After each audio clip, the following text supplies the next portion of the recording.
Hi, I'm Deb Miller. I'm the director of the Public Management Center at the University of Kansas. I'm pleased to introduce this webinar series. We've missed engaging with you live and in person. Who knew something so common could now feel so precious and valued? Though not live and in person, we hope these webinars will provide you with a convenient outlet to continue learning, and in this now daily virtual way, connecting with other public sector professionals.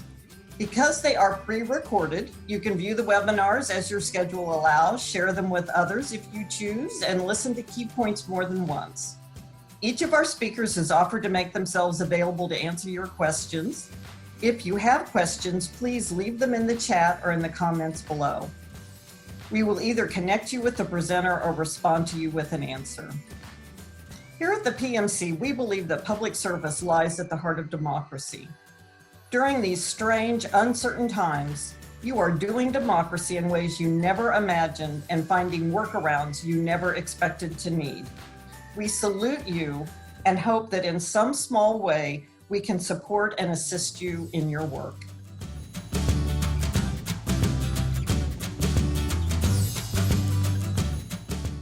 Marilu Goodyear is an associate professor in the School of Public Affairs and Administration at the University of Kansas.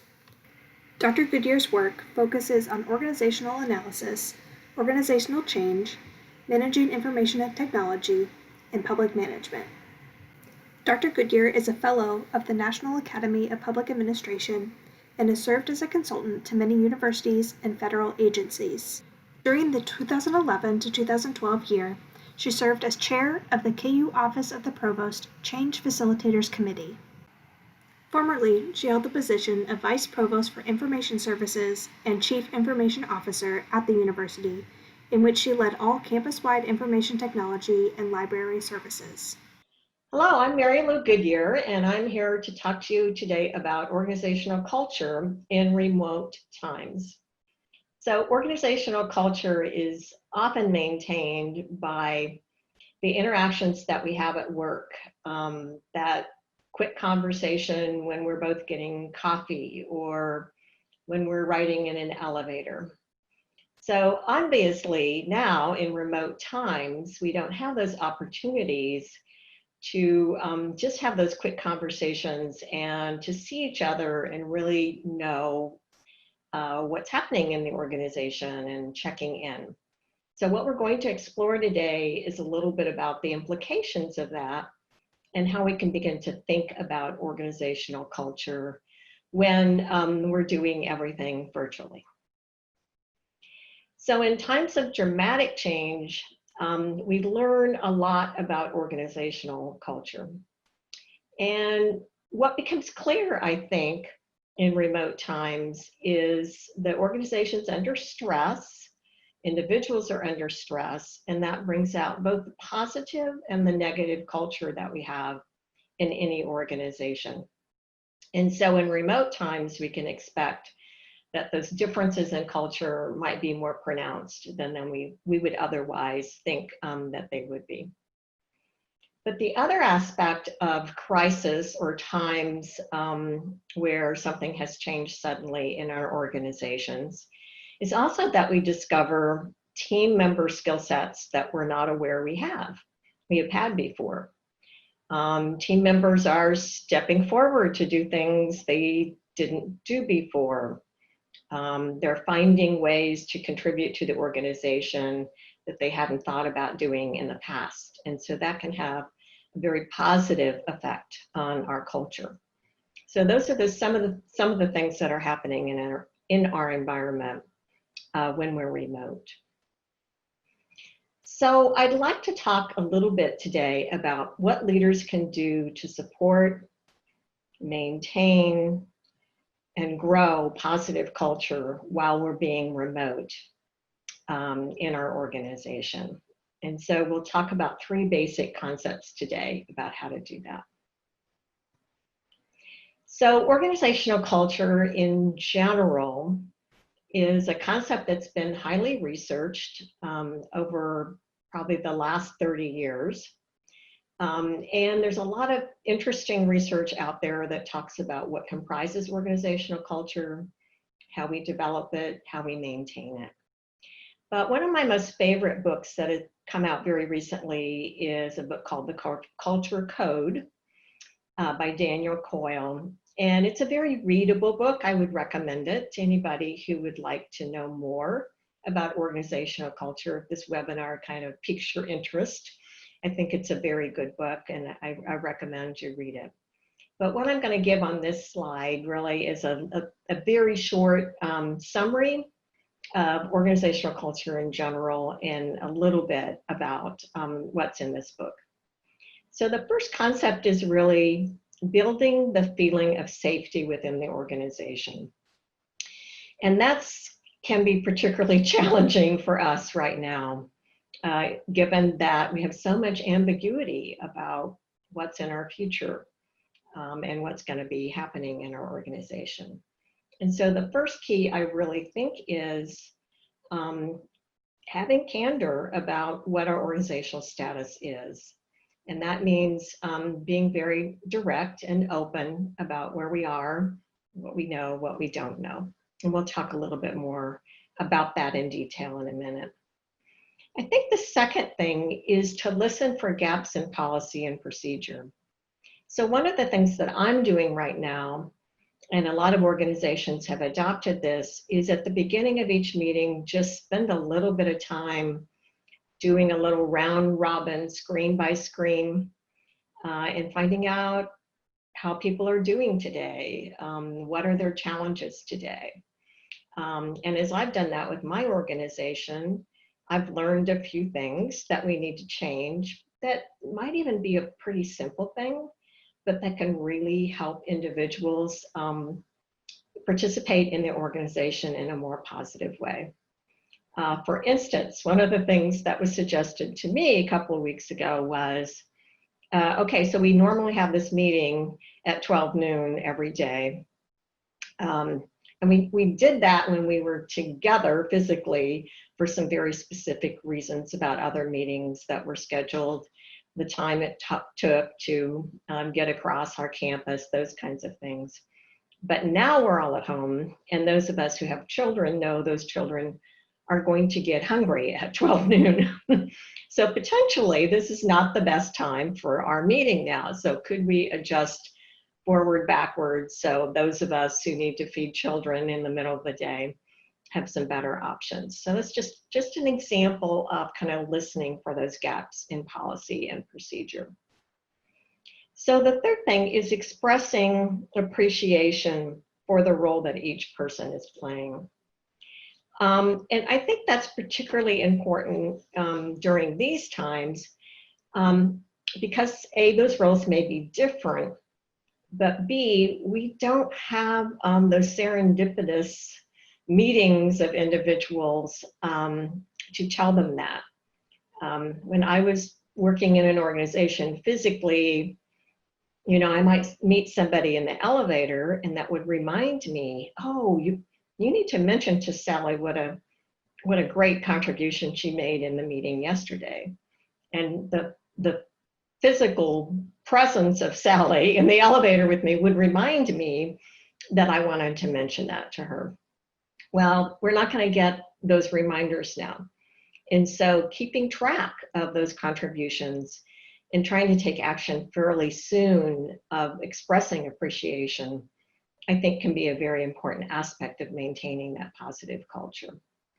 One of the other things that positive psychology tells us is it's better to be specific when we're expressing that appreciation for somebody's contribution. So instead of saying, Sally, you did that great job in that Zoom meeting we had yesterday, you can say, Sally, I really appreciate you having the courage to bring up that difficult topic in the meeting yesterday. And the way in which you did it, which enabled the entire rest of the team to really talk about that more difficult issue. So being as specific as we can is important, and it helps to encourage the behavior that we're seeing that we like. And so that's a good thing for us to do, particularly now. So the second aspect is this: we're all in this together. And one of the ways in which we can generate and maintain that feeling is if leaders are willing to share their own vulnerable feelings during these times and share their experience, particularly your feelings of inadequacy.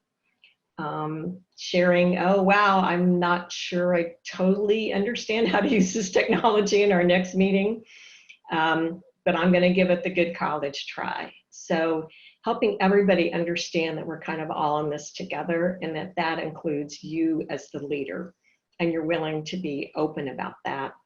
Share your vulnerability, share your feelings of inadequacy, and share your challenges. So one of the exercises I often do in the organizational change class that I teach is I ask everybody to sign with a pen and a piece of paper, old-fashioned way of going about it, sign your signature like you were signing a check. And then I have the students put that writing instrument in their other hand and try to sign their signature. And of course, as soon as I give the last part of that assignment, the entire room, you can just feel this nervousness. Often there's like a physical sound reaction, people going, oh no. And you can also tell that the second part of that exercise takes a lot longer. People have to concentrate writing their signature with their non-dominant hand. The result of what they're writing is not as good quality work. And so after they've had that experience, we kind of talk through what that experience was like. And I love this very, very simple exercise because it just demonstrates what it's like for us human beings to try something brand new that we've never done before, and that we're not skilled at doing. And I think that's a great exercise to be thinking about nowadays because it demonstrates how awkward this whole time has been for our organizations as we're all learning how to work and do the how of our work in a totally different way. So that actually might be an exercise you might want to try with your team and then talk about how people have felt about it. So last is purpose. Why our work is important can be a particularly motivating aspect of things during remote times. Seeking to recommit to that purpose and sharing information about how important that purpose is. I was in a group who works for a shelter last week.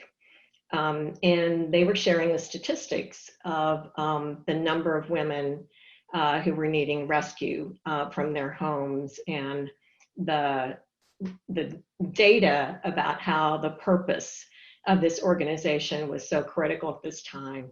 And that was very motivating, right? We're doing our work in totally different ways than we did before, but our purpose has remained the same. And that's been a really important aspect of helping us work through this time. So this is one of my favorite quotes of all time. A fully realistic assessment of the difficulty of the challenge ahead, and at the same time, an unrealistically optimistic belief in the ability to overcome it. This is from Marcus Buckingham, who is a positive psychologist, kind of a management guru.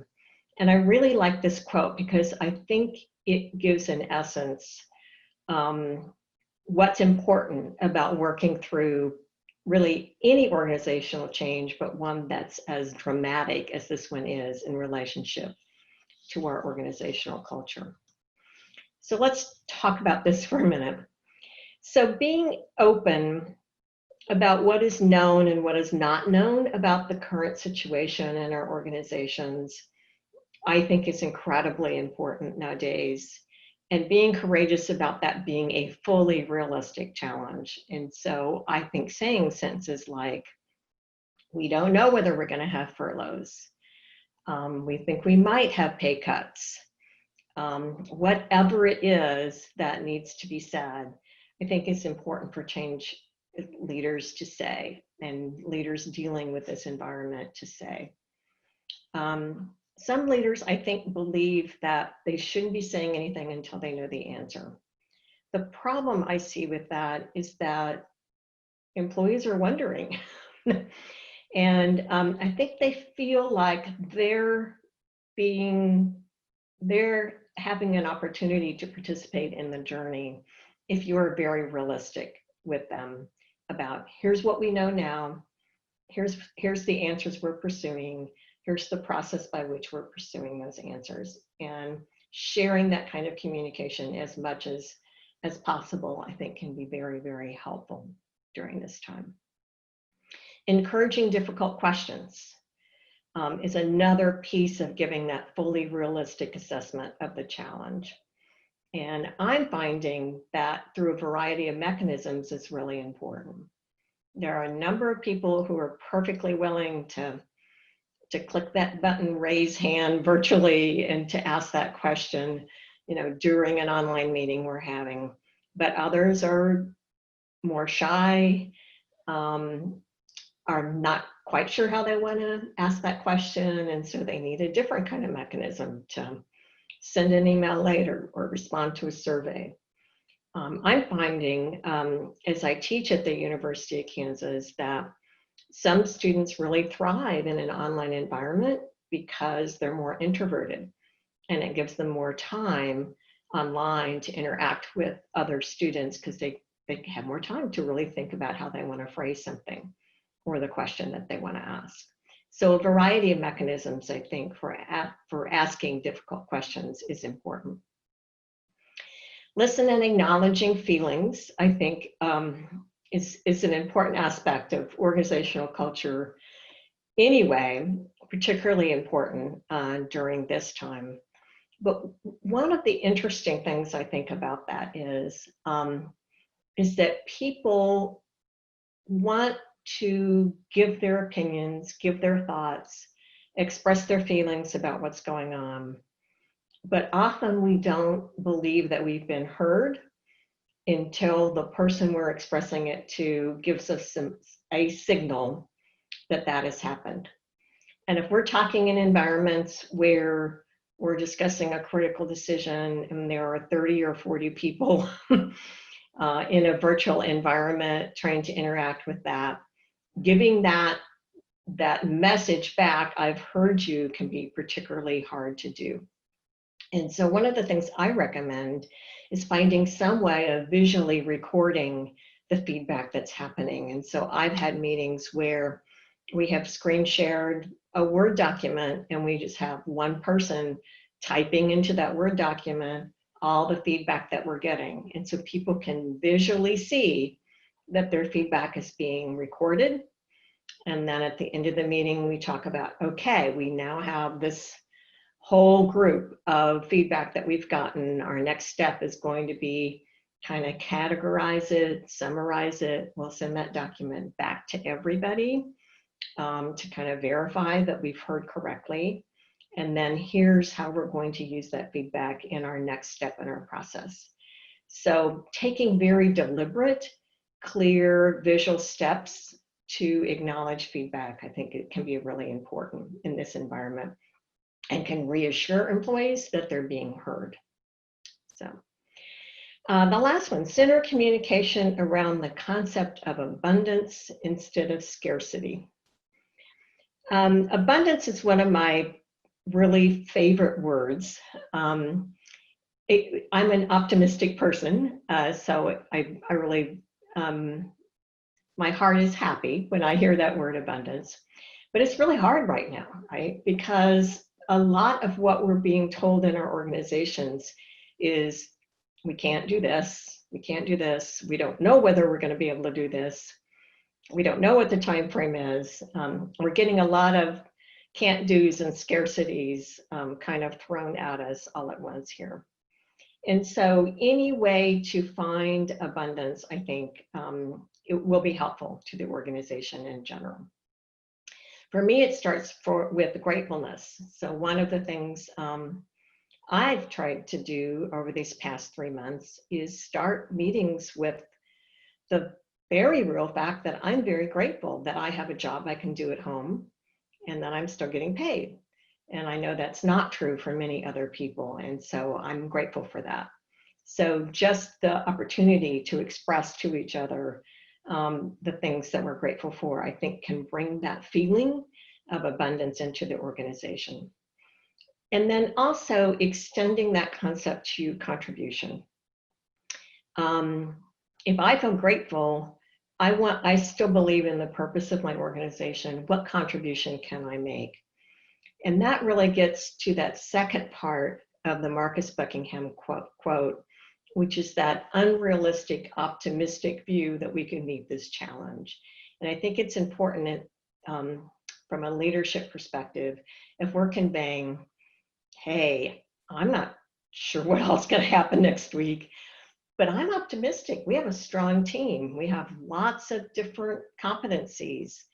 We have lots of people who can make important contributions. I'm optimistic about the abundance of what we have to offer and our ability to meet this challenge. So I think that's kind of an important piece for us to continue to express.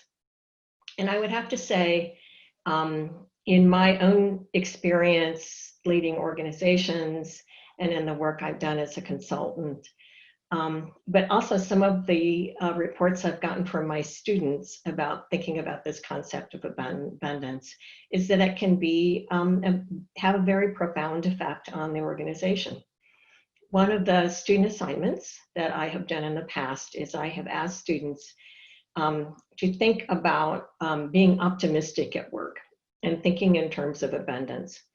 And so I've asked the students for the first week of the assignment, they go to work and they just make notes about how often negative things are said, how often positive things are said, how often people come from a mindset of scarcity when they're looking at a particular issue, how often do they come from a mindset of abundance. So the first week they just make notes about that in their environment.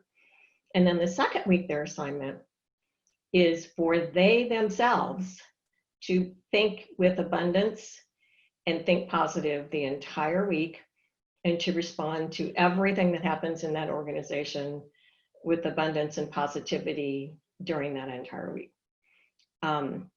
So it's a really fun assignment. And then the students, of course, write and reflect on what their experience was. And I think the second semester I gave this assignment, I had a student who wrote this most amazing paper about her experience, because the week that she was supposed to be positive and thinking about abundance, she was in budget cutting meetings every single day, all day, that entire week.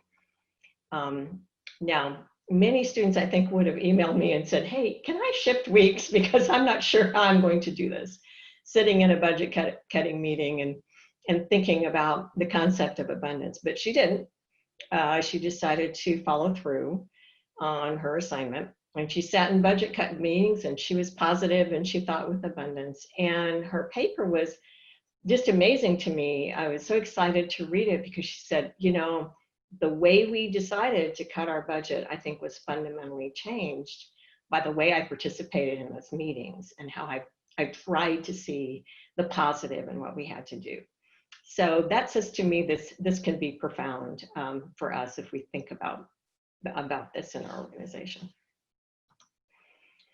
So action orientation, I think, is a really important aspect of helping us collectively feel like we have some measure of control during these times when it doesn't look like we have that much control. I truly think fear is actually a call to action. The best way to cope with, actually, I think any aspect of fear is to think about what action do I need to take. And a refocus on purpose, I think, is particularly important. Our purpose really hasn't changed. The why of what we're doing really hasn't changed. It's just the how. It's the strategy. It's the how we might go about doing that is the thing that needs to be adjusted. And one of the most interesting things I think I've learned about decision making is when we're not sure where we should go, I think a good thing is to like go the next higher level in our thinking. And for me, right now, if we're not sure how to cope with, how to do something where the way we've done it in the past is blocked, is to go back to thinking about purpose and thinking about how do we accomplish that same purpose in a different kind of way. And I also think that really taps into our creativity.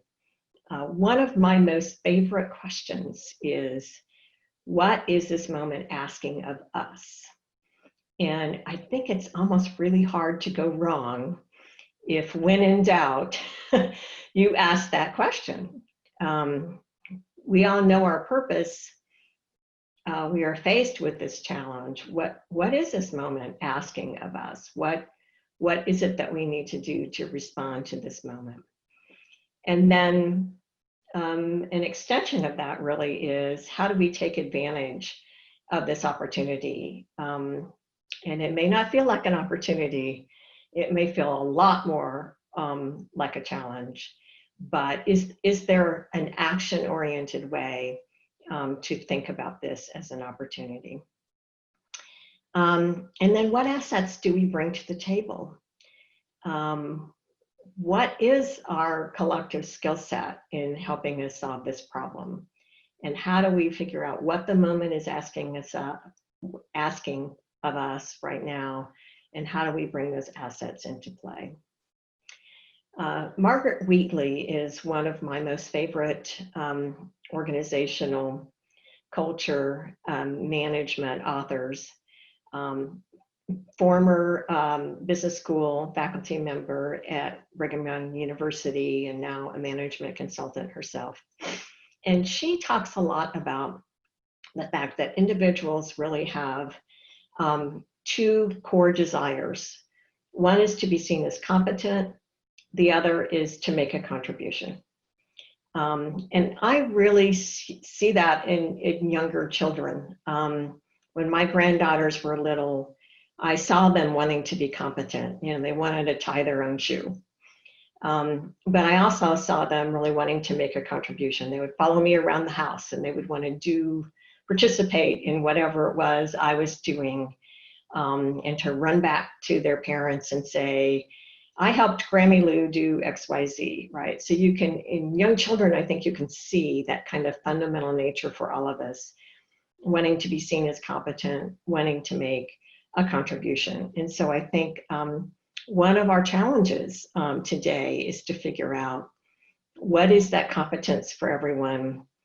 And it may be totally different than it was several weeks ago. I know we have people in our organization, you know, whose job it is to feed us while we're on campus. Well, they don't have a job right now in the aspect of what their competence says, but there are other ways they can use their skill set to contribute to the organization, right? So finding that competence and what that contribution can be, I think, is a really profound thing for us to be able to do in our organizations.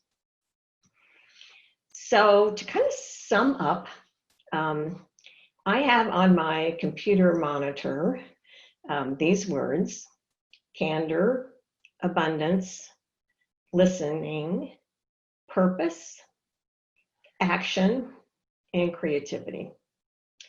And so I make that my guide. And when I am interacting with someone, I'm asking myself, which of those do I choose in this situation?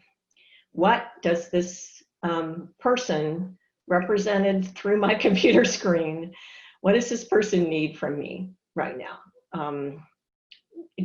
Do they need for me to say some difficult words? Do they need me to be, do they need candor from me? Do they need to hear, I don't know whether you're going to have a job next month, right? Do they just need me to listen? You know, do they just need someone to listen right now? Do they need to be able to express what their feelings are? Do they need to be reminded of her purpose? Are they so talking about strategy and how are we going to do this, and so wrapped up in this that we need to try to take that conversation to a higher level and remind us of our purpose for a few minutes before we kind of get back to struggling with what that strategy is going to be. So this is my little cheat sheet for organizational culture and how I try to guide my particular day. So I hope this seminar has been helpful to you, and we look forward to continuing to work with you at the Public Management Center and the School of Public Affairs and Administration at the University of Kansas. Thank you.